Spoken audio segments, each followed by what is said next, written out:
Welcome to Ahavas Yisrael Daily. I wanted to share with you, yesterday I was walking and I saw a bumper sticker that was pretty infuriating.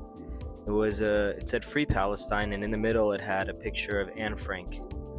My initial reaction was to key the car or whatever, but then I started to think about the Ahavas Yisrael and what we're trying to work on, and I feel like when stuff like this pops up, we have to direct our feelings towards Hashem and pray for the salvation, and to look at other Jews and really start to love them and be united with one another, because that's really what the ultimate, that's what's going to fix this situation.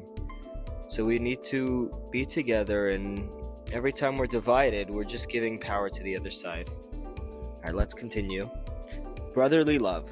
The Or HaChaim HaKadosh raises a question regarding the working of the verse, "You shall not hate your brother in your heart." He asks, since the heart is the source of the hate, shouldn't the verse read, "You shall not hate in your heart your brother"? The first verse should explain where the hate resides, and only then state whom you shall not hate.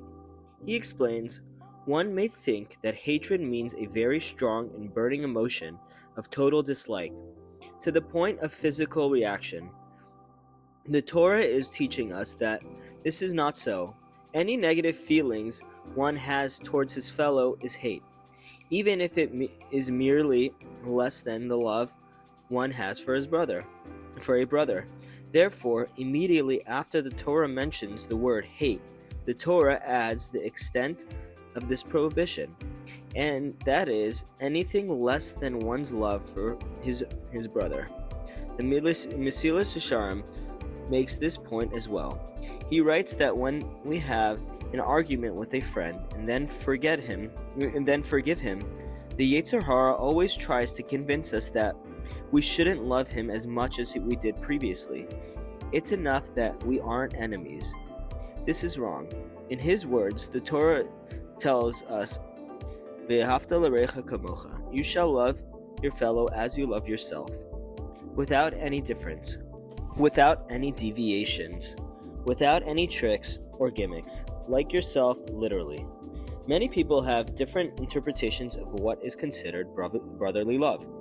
How does the Torah describe such love? The verse states, "Behold how good and how pleasant is the dwelling of brothers, moreover in unity." The Midrash explains that this verse refers to the brotherly love between Moshe Rabbeinu and Aaron HaKohen. Verse 2 continues, "Like the precious oil upon the head running down upon the beard of Aaron." The Midrash asks why the verse mentions beard twice. The Midrash explains that this verse was referring to the moment when Aaron was anointed as Kohen Gadol. As Moshe was smearing the anointing oil on Aaron's head, he was so happy for his brother that he felt as if it was flowing down on his beard. Thank you.